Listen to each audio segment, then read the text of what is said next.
Hidden pun is what my father would call the key concept of the sin war. Where does hidden pun come from? Well, it comes from Peter Gabriel's studios. We learned in the 1980s from clues laced into living songs about Robert Fripp's Human Contact, Voyage, that the first observation King Crimson album was, in fact, anecdotal to a real situation that was being invented with the help of Bernard Wattenmaker in Pittsburgh, an Attica State Prison psychiatrist, and his neuro-fascinated Israeli children. Ian and William played King Crimson for yours truly when I was 9, and it is annotated by neurosurgeons Poison Door and Death Seed. And we learned all this on Mount Desert Island, investigating a society for human ecology during the Bush era, after Hitler-Reagan's rampage. We know that it traces back to the era when Alan Dulles put Cecil B. DeMille in charge of Radio Free Europe, and even much, much earlier, to the time of Gabriele D'Annunzio. Reagan didn't do this all by his lonesome.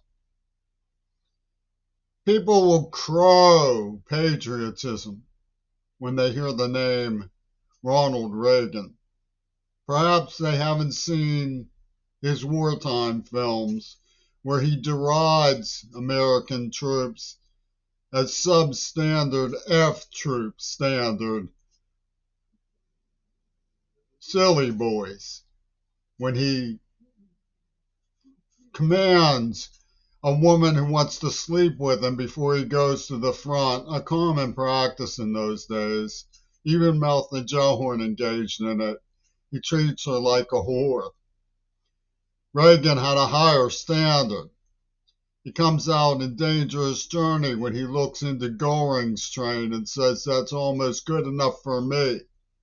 Understated was the message. Only Hitler was good enough for Reagan. Reagan's team waylaid me as a child with someone named Mancini. You will notice it's a crossroads between Manson and Mancini, Henry Mancini of the Pink Panther craze.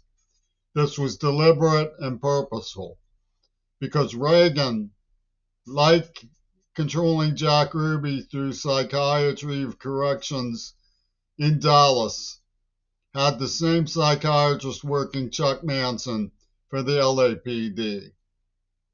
He worked with John Lennon in creating the idea that the fetal personhood of the Third Reich, the unborn child, was a man of war.